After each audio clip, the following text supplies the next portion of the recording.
Para mí, el artista es esa figura que se acerca más a Dios. Y bueno, para hablar de algo por ahí, tenemos hoy al artista plástico italo-español Lucio Spitaleri, que viene a presentar su exposición Huellas Divinas. Bienvenido, Lucio. Muchas gracias. ¿Qué tal? ¿Cómo te sientes? Bien. Es un placer para mí estar aquí con ustedes. El placer es nuestro. Siempre le da como todas las presentaciones ese toque de divinidad, más cuando se tratan de artistas. Claro, ¿no? Tú sabes por qué, ¿verdad? Lucio, en tu caso tienes una exposición a partir del día de mañana. Tendremos la oportunidad de disfrutar de tus obras mañana jueves, viernes y sábado, titulada Huellas Divinas. Cuéntanos un poquito de eso. La razón del nombre Divinas es porque yo creo que todos los artistas hasta cierto punto pues estamos tratando de imitar al artista supremo. Entonces, ya sea que salga de la imaginación, porque una vez estaba hablando con un artista y me decía, no, yo no pinto como los otros artistas, yo no pinto las cosas que veo, yo pinto lo que sale de mi cabeza. Y le digo, ¿y quién lo puso ahí? Entonces, de todas maneras, yo creo que nosotros todos tratamos de, y esa es la fuente de la creatividad, aún los ingenieros que han creado los aviones y todas las cosas maravillosas que tenemos hoy en día, de alguna manera esa chispa de creatividad, de ingenio, de poder visualizar lo que no existe como si existiera y poder llevarlo a la realidad, es el mismo proceso de un artista. Yo como artista veo la mano de Dios y las huellas de Dios en todos sitios y entonces pues trato de plasmar aquellas cosas que me parecen atractivas a mi entender o hermosas y bueno, esa es parte de ese proceso creativo y ese caminar. Lucio, tú tienes una mezcla de, bueno, tú eres italiano, venezolano, español, ¿cómo? Y dominicano. Y dominicano, porque estás aquí.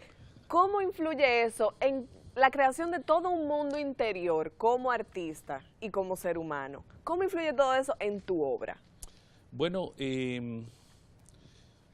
lo bonito de haber tocado y haber sido tocado por tantas culturas y tantas personas y haber vivido en Venezuela, en Estados Unidos, aquí, en España, en Italia, es que te ayuda, digamos, te abre como el horizonte y te permite poder entender personas de otras culturas, poder hablar, por ejemplo, aprender a hablar otro idioma, te permite entender a las personas que hablan ese idioma. Conocer sus culturas. Y arriba de eso su forma de pensar. Así es. Entonces, pues todas estas cosas yo creo que han formado, digamos, así como un bizcocho tiene diferentes ingredientes y le quitas el huevo no sabe igual, pues yo creo que todas estas cosas han conformado de una manera directa o indirecta a la persona que yo soy hoy y el artista que yo soy hoy.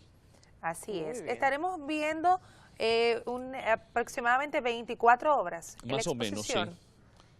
No sé exactamente si son 24, pero por ahí anda. Ok, ¿cuáles son las técnicas que podríamos disfrutar en ellas? Bueno, la mayor parte del trabajo está hecho en acrílica sobre canvas. Tengo algunas tengo una que está hecha sobre lo que le llaman un gesso board. Tengo algunas piezas que son a lápiz.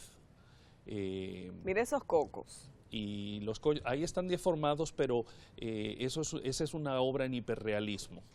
Se me tomó 2 meses pintar esos cocos y fue un reto que yo mismo como artista me puse porque a veces he visto trabajos de otros artistas que tú los ves y te quedas impresionados por el detalle. Y yo siempre decía, yo creo que yo puedo hacer algo así. Pero entonces, está impresionante eso, Lucio. Bueno, esa es una de mis obras favoritas. Muy impresionante. Yo creo que eso fue ese reto que me puse y creo que lo logré. Y en persona es aún más impresionante. Por lo menos a mí todavía me impresiona. Espero que a ustedes también. Entonces, aparte de hablarnos de tu técnica de pintura, ¿cuál sería para ti? ¿Cuál es tu corriente? Porque tú ahí presentas hiperrealismo, pero ¿esa es tu corriente como artista plástico? Bueno, ¿O cambias? Cambio. Porque lo que pasa es que si ven la exposición van a notar que hay un montón de obras que no están entre sí, digamos, relacionadas, porque tengo, por ejemplo, 2 obras que son 2 morenas, digamos, dominicanas, y están hechas en una técnica que se llama pincel seco.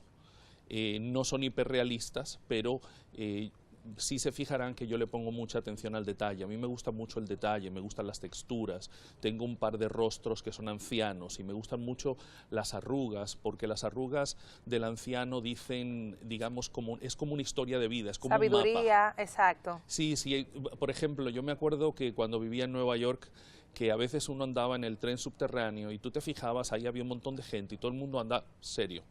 Pero había personas ancianas que tú le veías y estaban serios, pero la cara era como... Y tú te dabas cuenta que era una persona que tenía mucha amargura en su vida, que había vivido con mucha amargura. Había otros que estaban serios, pero parecía que se estaban sonriendo. Sí. Entonces te das cuenta que es una persona que tiene un espíritu alegre. Entonces me gusta mucho eso de las arrugas y las texturas, que es como que cuentan una historia. De la cultura Qué dominicana, ¿qué te llama más la atención para plasmarlo en una de tus obras?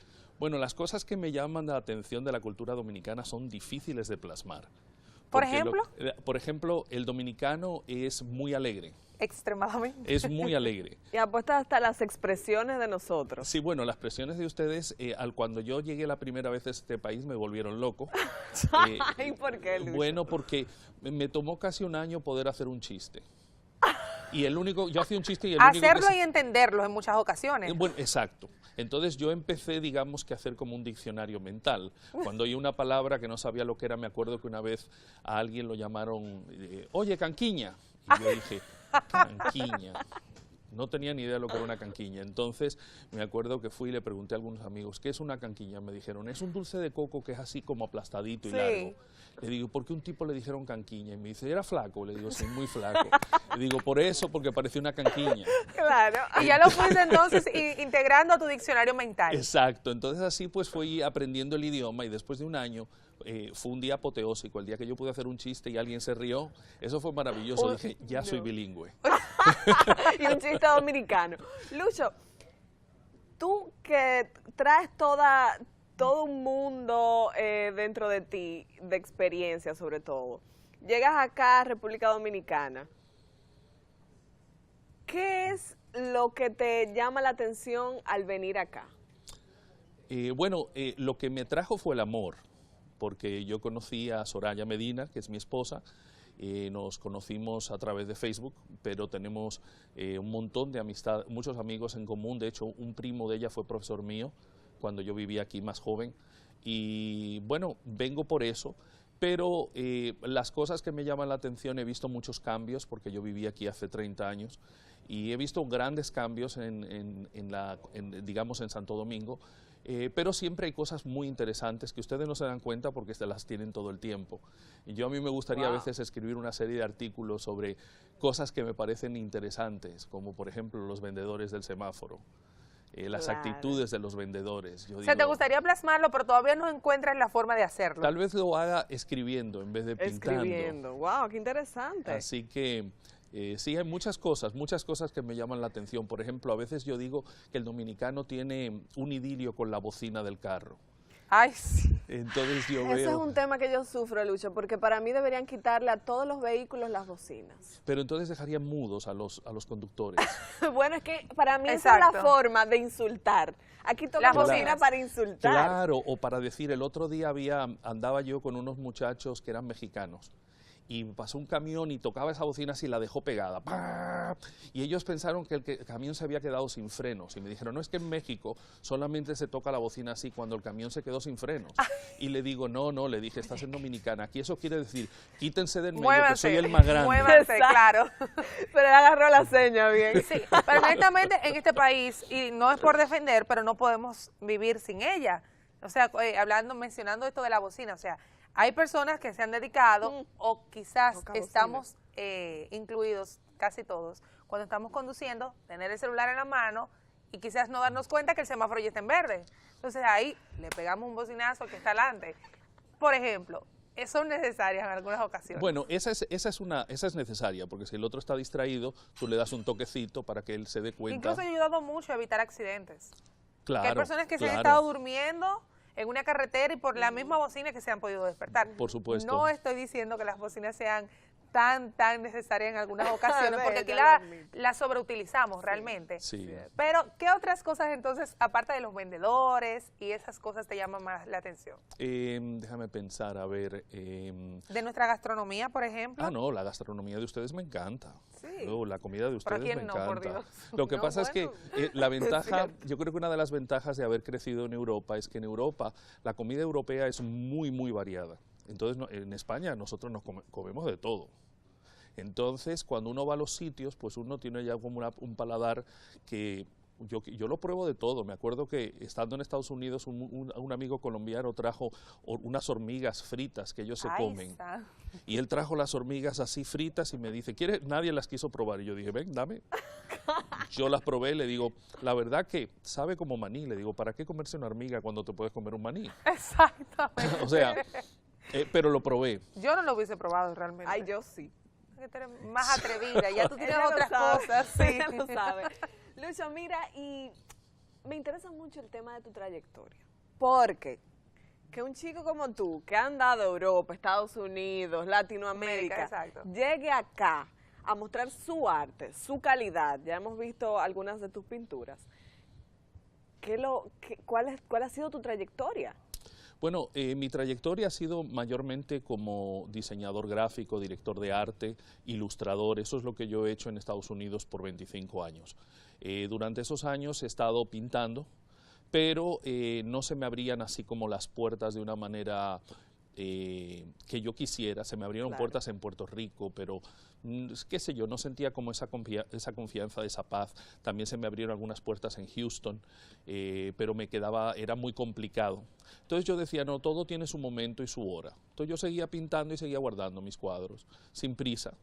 Y por eso es que esta exposición es un poquito interesante, variada, porque básicamente no pintaba, por ejemplo, ahora me quiero poner el reto de pintar una serie de cuadros temáticos, para que tal vez la próxima exhibición sea de un tema. Pero ya es diferente.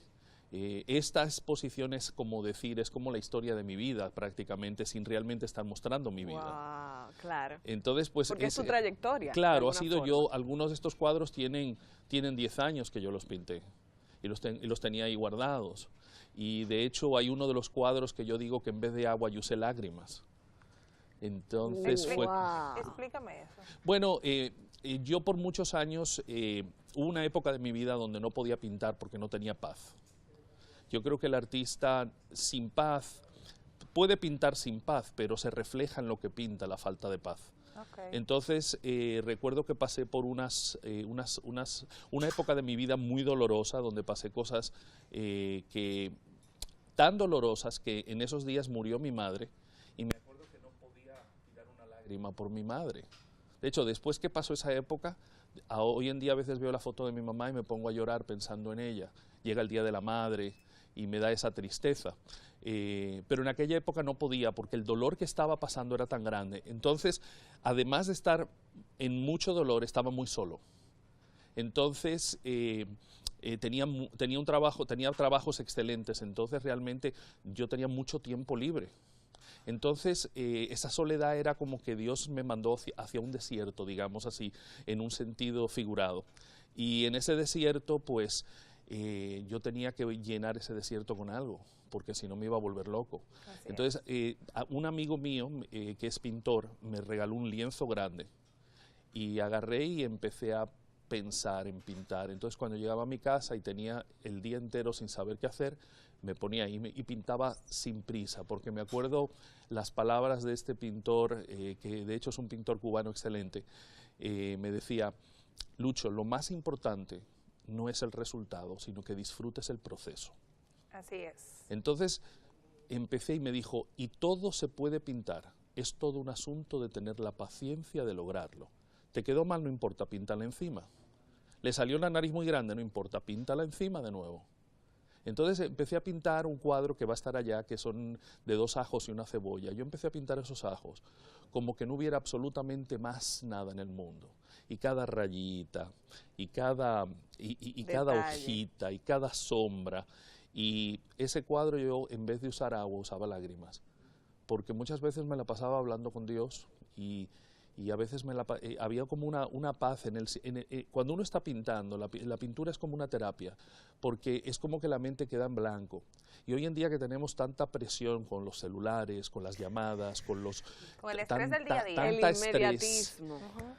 Sacar ese tiempo donde uno no está pensando en nada, donde uno está calmado y reposado y plasmando. No importa que esté quedando mal, pero uno está plasmando a veces lo que tiene dentro. Y eso es una terapia increíble, es liberadora. ¿Tienes algún lugar en específico o algún horario en específico donde te motivas más a pintar? En realidad yo me motivo a cualquier hora, pero trato de no motivarme tarde en la noche, porque si no, no duermo. O sea, sigues volado por la emoción, Si imagino. llegan, por ejemplo, a las 9 de la noche y me pongo a pensar en qué quiero pintar y encuentro qué pintar, no duermes. eso es fatal, porque me voy a pasar, he sabido amanecer pintando. Y hay muchas personas que incluso esos son los horarios donde más son los más motivadores para ellos. O sea, las madrugadas, incluso. Yo diría que en el caso de que me hubiese tocado la suerte de saber pintar, porque no pinto absolutamente nada, incluso cuando me ponían trabajo yo le decía a alguien, ¿tú me puedes ayudar? Porque yo nada, ni una línea recta, o sea, nada. Me gustaba realizar dichos trabajos era en la noche. Claro. Sin embargo, hay otras personas, por ejemplo en tu caso, que ya otros horarios le favorecerían más. Bueno, en esa época que yo estaba en mucho dolor, en esa época yo pintaba a cualquier hora, debido a que realmente no tenía presiones tanto de tiempo. Pero hoy en día trato de concentrarme en un horario normal, porque realmente para la salud es mucho mejor tú tener un horario regular. De eso quiero hablarte. Yo, bueno, como artista que soy medio desorden, sé la importancia de la disciplina en los artistas, tanto de la escena como los artistas plásticos y eso. ¿Tú tienes alguna disciplina o tú te tomas tu trabajo? Bueno, quizás no tienes la presión de pintar un cuadro, pero tú mismo te impones un orden. Hoy voy a pintar por 2 horas, o voy a tomar toda la tarde para pintar, o tomaré toda la mañana. ¿Tú te impones eso? ¿Tú te mantienes constante en tu trabajo? Por supuesto, porque lo que pasa es que la disciplina, yo he sido como buen artista muy indisciplinado toda mi vida. Pero, no sé si soy buena, pero soy muy indisciplinada. Pero la disciplina viene con la madurez. Hay personas que son disciplinadas por naturaleza, sí, pero sus inmadureces se revelan en otras áreas, se revelan a veces en las relaciones humanas. Sí. El artista es muy indisciplinado y muy desordenado. Total. Yo sigo siendo medio desordenado porque me toma demasiada energía ser ordenado y como que mata la creatividad. Pero yo pienso lo mismo, yo pienso lo mismo. Pero sí tengo disciplina, he aprendido y le doy gracias a Dios por eso, porque yo era muy indisciplinado con mi manera de comer, con el ejercicio, y a través de los años y la madurez he aprendido, pues yo camino todos los días, estoy siguiendo dieta, estoy comiendo de una manera correcta, claro. Estoy teniendo horarios. Yo, por ejemplo, pinto siempre y cuando no tenga trabajo de diseño gráfico, que es mi fuente de entrada principal. Yo entonces el tiempo, si tengo un día que no tengo trabajo gráfico, ese día le dedico 8 o 10 horas a pintar. ¡Qué bien! Wow, ¿No es realmente inspirador? No, porque... ¿Es que se te pasa demasiado rápido? No, porque una cosa es que las horas rápido. pasen rápido, pero ya de tú tomarte quizás sin ningún break o no sé, quizás no sería demasiado tiempo dedicarle a un solo oficio 8 a 10 horas.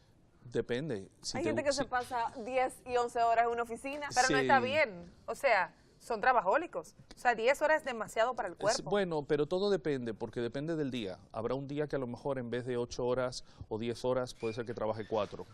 Ah, bueno, también. Por ejemplo, se compensa. Sí, o sea, todo depende porque, por ejemplo, lo que sí a mí me gusta mucho es tener flexibilidad. Hay personas que son tan disciplinadas que son tiranos consigo mismos. Se imponen muy fuertemente. Sí, yo por ejemplo no, yo soy del tipo de persona que yo hago, esta es mi rutina, pero por ejemplo salgo a caminar y conozco a alguien caminando y nos ponemos a hablar y en vez de durar 1 hora y media, llego 3 horas más tarde, no hay ningún problema, a esa hora empiezo a pintar. Eso es muy importante. Y si estoy inspirado, pues sigo pintando más.